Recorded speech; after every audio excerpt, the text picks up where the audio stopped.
Mundo en crisis. Un viaje al centro de la geopolítica. De la mano de Marco Teruggi.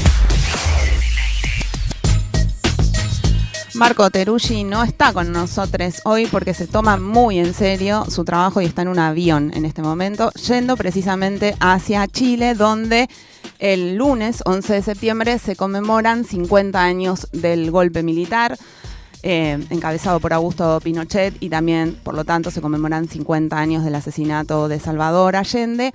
Vamos a compartir este bloque con Gerardo Pisarello, que está en Chile también, según entiendo, aunque no veo montañas ahí atrás. Gerardo es argentino-hispano, o hispano-argentino, o hispano-tucumano. Es diputado en el Congreso español, es un militante por los derechos humanos también. Hola Gerardo, ¿cómo estás? ¿Qué tal? ¿Cómo están? Bien. ¿Estás ahí en Chile para participar de todas estas actividades? Contanos un poco, así compartimos con la audiencia de Crisis en el Aire qué se está discutiendo, qué está pasando allí. Bueno, la verdad que son sensaciones muy, muy encontradas, ¿no? Porque estamos en Chile por el aniversario del golpe, es decir, de una fecha, digamos, trágica, muy, muy dura. Que también coincide con un momento en que en América Latina, digamos, el pinochetismo, hay un pinochetismo global en este momento recorriendo el mundo, y por lo tanto uno está aquí en Chile y no puede dejar de tener una sensación de preocupación, ¿no? De estar aquí en un momento reaccionario que también está afectando la propia situación de Chile. Pero al mismo tiempo es inevitable cuando uno está aquí que salgan las memorias no solamente del 11 de septiembre y del día del golpe, sino de todo lo que fue la experiencia de la Unidad Popular, de lo que fue la trayectoria política de Salvador Allende, de lo que fueron esas resistencias, de la historia reciente del estallido en Chile, de lo que fue la Convención Constitucional. Es decir, que junto, digamos, a ese recuerdo, ¿no? del durísimo golpe y lo que significó después la dictadura de Pinochet, también poco a poco van emergiendo un montón de memorias de la resistencia que son especialmente emocionantes aquí en Chile, ¿no? Bueno, y con Gerardo estamos acá juntos. De hecho, nos separa una par de habitaciones en el hotel donde estamos en Santiago, porque estamos participando de unas jornadas que organizó la Municipalidad de Recoleta, ¿no? Que está un barrio de acá de Santiago de Chile, que está conducido, cuyo intendente, digamos, o alcalde, es Daniel Jadue, uno de los principales referentes del Partido Comunista chileno, que fue, si recordamos, ¿no? el candidato también a presidente en la interna que tuvo lo que podríamos llamar la izquierda o el progresismo chileno contra Gabriel Boric, ¿no? El actual presidente. Jadue perdió esa interna, pero bueno, se mantiene gobernando acá en esta municipalidad que ya lleva 2-3 periodos, y bueno, realmente desde acá, desde ese lugar, organizaron un evento internacional al que nos invitaron, entre otros a Gerardo y a mí, y muchas más personas ahí de varios países de América Latina. Muy interesante el encuentro, hemos escuchado y participado también del mismo. Y menciono esto no solo para decir por qué estamos acá, sino también para comentar otro dato que tiene que ver con el tipo de discusión, ¿no, Gerardo, que estamos escuchando estos días por acá, y un elemento importante que tiene que ver con la poca capacidad que tuvo el gobierno nacional, ¿no? De Gabriel Boric, de organizar también algunas celebraciones, algunos eventos, como el que estamos participando nosotros, para recordar, y el tipo de discusión que se está dando en la escena pública, en los medios, con una derecha muy fortalecida, como bien decías, Gerardo, como sucede en otros lugares también, y eso cómo de alguna manera afecta o le pone una tonalidad específica a la discusión sobre el pasado, ¿no? Porque ha habido una discusión sobre cómo mencionar de una manera oficial, incluso, porque Gabriel Boric, el presidente, ha llamado a la derecha, ha llamado al expresidente Sebastián Piñera a firmar un documento conjunto de todo el sistema político, y ahí empezó una discusión, ¿no? Donde la derecha retasea ese apoyo, incluso exige, y por ahí te doy paso de vuelta, Gerardo, exige que en ese documento se ponga, por ejemplo, que también el gobierno de la Unidad Popular y Salvador Allende tiene responsabilidad en el golpe de Estado, en haber generado el golpe de Estado, ¿no? Sí, sí. No, tremendo, la verdad, porque además eso coincidió con la discusión después de, digamos, del naufragio de lo que fue el proyecto de la Convención Constitucional, el que salía de los movimientos populares, de los movimientos sociales. Se reinició otro proceso supuestamente constituyente en el que la derecha es muy, muy fuerte, y precisamente ayer, me parece que fue ayer o antes de ayer, se discutió, es decir, se rechazó una enmienda que se proponía al proyecto de constitución que va a haber que votar en diciembre, en el que simplemente se proponía que las Fuerzas Armadas tenían que cumplir con la legalidad constitucional. Y la ultraderecha vetó esa posibilidad. Es decir, que a uno le toca estar aquí con una derecha extrema muy envalentonada, que está dispuesta a todo, ¿no? Es como si fuera lo que en Argentina se está viviendo con el momento Milei. Bueno, tiene sus ecos también, me parece, aquí en Chile, ¿no? Con el tono general de lo que se vive. Y hay un problema de los nuevos gobiernos progresistas de intentar buscar algún tipo de acuerdo con una derecha moderada inexistente, ¿no? Es decir, Allende tuvo que hacer esto con una parte de la democracia cristiana, pero después de la Segunda Guerra Mundial, es verdad que había una parte de esa derecha o de los sectores más conservadores o social cristianos que tenían posiciones reaccionarias y al final apoyaron, digamos, maniobras golpistas, pero había un sector que estaba dispuesto a formar parte de algún tipo de acuerdo. Eso no se está produciendo ahora. Esa derecha no existe en Chile. Le está pasando lo mismo a Gustavo Petro, me parece a mí, en Colombia, que él hizo una oferta para llegar a acuerdos con un cierto centro, con una derecha medianamente civilizada. Está pasando en Europa, a nosotros nos pasa, digamos, también en España. Uno querría que haya lo que uno dice una derecha civilizada, moderna, pero eso no existe, ¿no? Es inexistente. Hay una derecha muy envalentonada que conecta sin ningún tipo, digamos, de manera muy descarnada con lo que fueron esas experiencias dictatoriales, y que avanza, y en el caso de Chile con la sensación de que el propio gobierno retrocede, ¿no? La sensación de repliegue que hay aquí en Chile es enorme. Va a haber un acto en La Moneda el 11 de septiembre, y la sensación que uno tiene cuando ve el propio diseño del acto es que va a haber un grupo de presidentes y de personalidades encerradas allí, ¿no? Capturadas.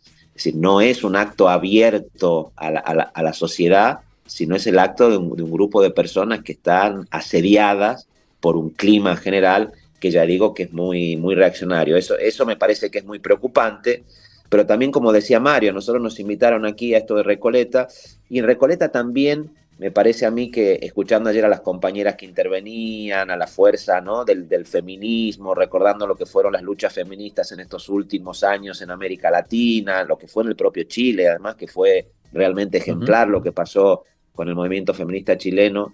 Es decir, hay un intento, digamos, hay como un estado de shock, pero por debajo de ese estado de shock siguen estando las brasas, ¿no?, del fuego que se produjo hace poco, de un fuego democratizador, ¿no?, de eso que Carmen Castillo llama del ángel de las barricadas, que sigue dando vueltas, ¿no?, y sobrevolando.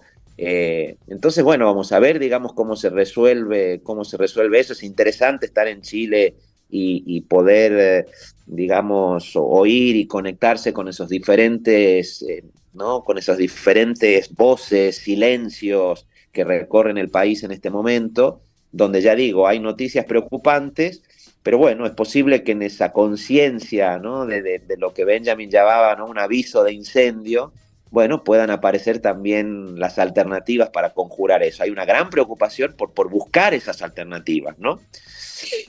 Bien, hola Gerardo, ¿cómo va? Quería yo preguntarles respecto de, primero, una cuestión que vi que Petro va para allá. Él avisó que va al acto, así que Mario, si podés, agarrarlo para una entrevista. Y después, sí, lo importante, yo me preguntaba por Kast y por las apariciones públicas, ya que mencionamos la ultraderecha.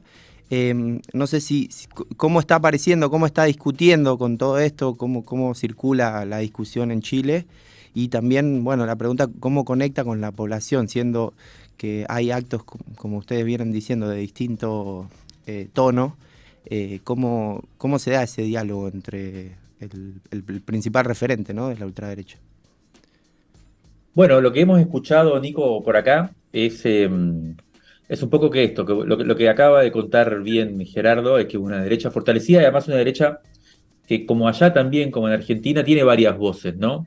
Y tiene varias posiciones y de hecho lo que nos contaban, por ejemplo, porque acá, además de los 50 años del golpe y de esta especie de, muy bien descrita por Gerardo, esta especie de asedio sobre el gobierno progresista, ¿no?, que le imposibilita avanzar y más bien lo obliga a retroceder, hay en marcha un proceso constituyente, ¿no?, que tuvo un episodio previo al cual estábamos muy atentos y que finalizó con una lamentable derrota de la constitución que se había generado en aquella constituyente surgida del estallido. Y ahora hay otro proceso constituyente en marcha que se está como realizando a partir de una elección que hubo de los delegados constitucionales, ganada por la derecha, por la ultraderecha, esa elección, y que está pariendo un texto constitucional muy regresivo.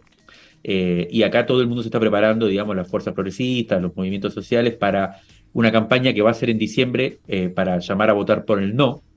Y en ese caso aparece este Kast, como bien decías vos, como referente de la ultraderecha, tratando de moderar incluso ese texto constitucional, tratando de sacar las cosas más agresivas que nos estaban contando, que son bastante impactantes, ¿no?, que tienen que ver con el concepto de vida en el texto constitucional, que tienen que ver con prohibición explícita de la protesta y con otra serie de cuestiones. Con lo cual empieza a aparecer incluso figuras más a la derecha que el propio Kast, ¿no?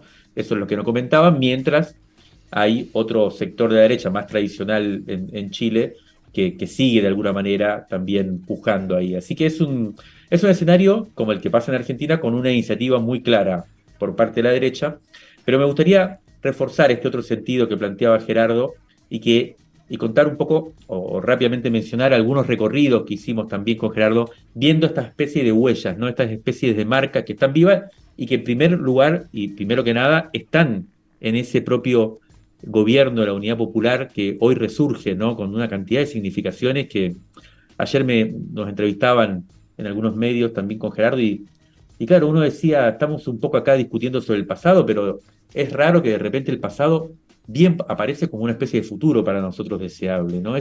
Uno va a ese año 73 o 70, 73 en Chile y todo lo que significó ese gobierno, la cantidad de cosas, estuvimos en algunos paneles donde contaban las cosas que se hacían en ese gobierno de Unidad Popular y tranquilamente puede ser un programa revolucionario hoy, muy deseable para nosotros, por lo cual ya mismo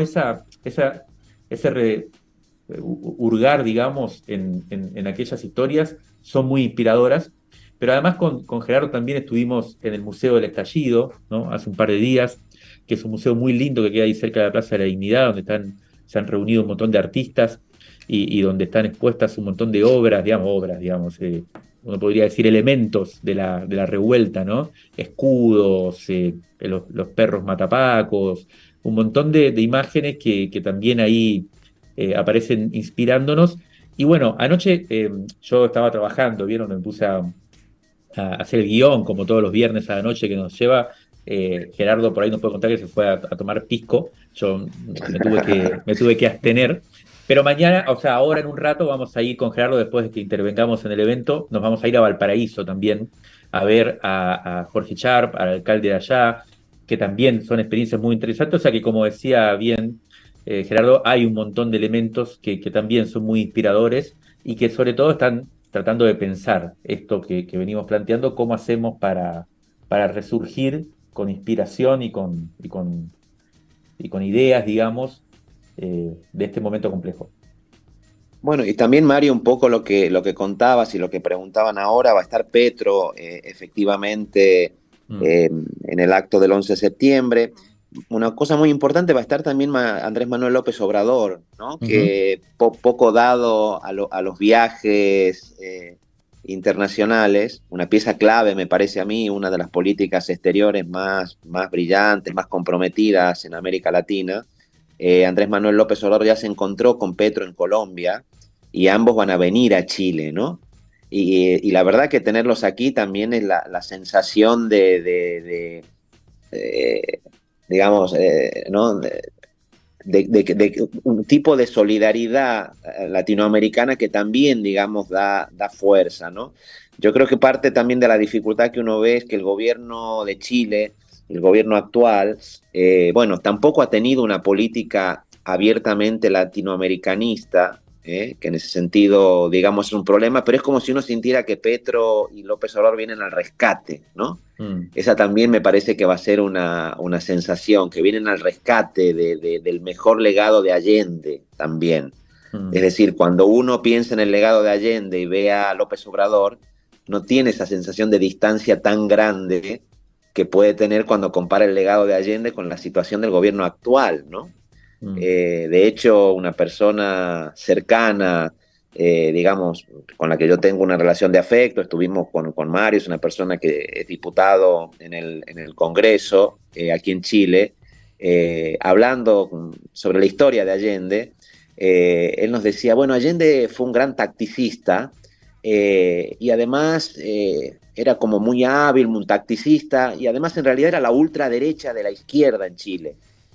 Y nos quedamos pensando con Mario en esa descripción y luego llegamos a la conclusión que en realidad lo que estaba intentando hacer era justificar la actuación del propio gobierno, ¿no? Es decir, nosotros somos muy tacticistas, nos acusan de ser la ultraderecha de la izquierda, pero podemos ser allendistas al mismo tiempo porque hacemos esa descripción de Allende, ¿no?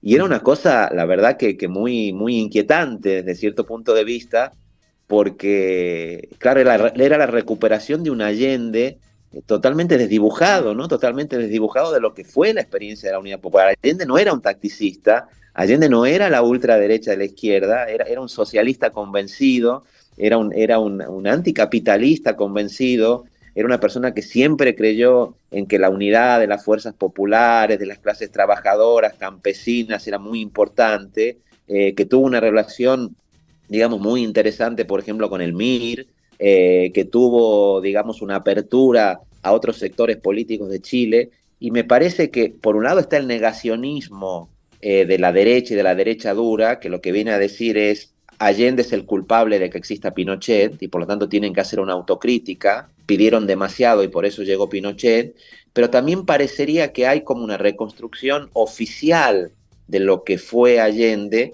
que es un Allende desactivado de todo su potencial transformador, de su potencial rebelde, que además fue el real. Es decir, ahí están sus discursos, están sus intervenciones, como decía Mario, su política, la nacionalización de los recursos naturales, las políticas en materia de salud, las políticas... Es decir, el repaso de lo que fueron los 1000 días de Allende no se condice, me parece a mí, con el relato que uno siente que ni la derecha ni el propio gobierno están transmitiendo en este momento, ¿no? Es muy fuerte eso. Sí, muy interesante, Gerardo, eso. Y bueno, por ahí para ir cerrando, yo diría además de esto que se planteaba del acto que va a haber oficial, ¿no? Organizado por el gobierno chileno, donde van a venir, como bien decía, AMLO, que a su vez, mencionémoslo nada más, acaba esta semana se acaba de designar la candidata, ¿no?, a presidenta por Morena para el año que viene, o sea, la que sería la sucesora de AMLO, Claudia Sheinbaum, ahí en una disputa que hubo con el ex canciller Marcelo Ebrard. Así que ese es un dato también para tener en cuenta, importante. Acá se celebró, digamos, se hizo mención durante estos días. Además también va a venir Alberto Fernández el lunes a esa celebración, y otros presidentes, y van a haber 2 eventos importantes también, ya más populares, más de la sociedad civil, no del gobierno, que van a ser mañana domingo la tradicional marcha que se hace todos los 10 de septiembre a la Romería, que es el cementerio, desde el centro hacia el cementerio donde está enterrado Salvador Allende, el cementerio acá en Santiago de Chile, que vamos a estar atentos porque además suele ser un momento de enfrentamiento fuerte entre la gente que recuerda y los carabineros, y se viene mencionando durante estos días que puede ser particularmente complejo. Y el mismo lunes a la noche, el acto también que se celebra en el Estadio Nacional de Chile, todos los años, organizado por una coordinadora social, digamos, de diferentes organizaciones, y en la cual tampoco el gobierno este año va a participar oficialmente. Así que esos son los eventos. Nosotros vamos a tener algunas conversaciones. Me llevo un librito muy lindo que encontré acá en algunos puestos de libros, de una visita que hizo Rodolfo Walsh para hacer 2 crónicas para la revista Panorama en el año 70 y 71, muy interesante, muy lindo, editado acá en Chile. Así que bueno, una visita muy, muy linda, y ya vamos a seguir comentando sobre el tema. Estuvimos compartiendo este bloque, además de con Mario, que está en Chile, con Gerardo Pisarello. Gerardo, gracias por estos minutos en Crisis en el Aire. Siempre nos encontramos de alguna manera. Muchas gracias a ustedes. Y bueno, vamos a escuchar ahora, quería decir, no estábamos hablando del Estadio Nacional, que el rescate emotivo que van a escuchar ustedes dentro de unos minutos tiene que ver también con cosas que sucedieron en el Estadio Nacional, porque nuestros compañeros Flor Badaraco y Juan Pablo Hudson, que siempre curan el rescate emotivo, eligieron una canción que escribió Víctor Jara, y que no pudo llegar a cantar porque lo asesinaron precisamente en septiembre de 1973 después del golpe.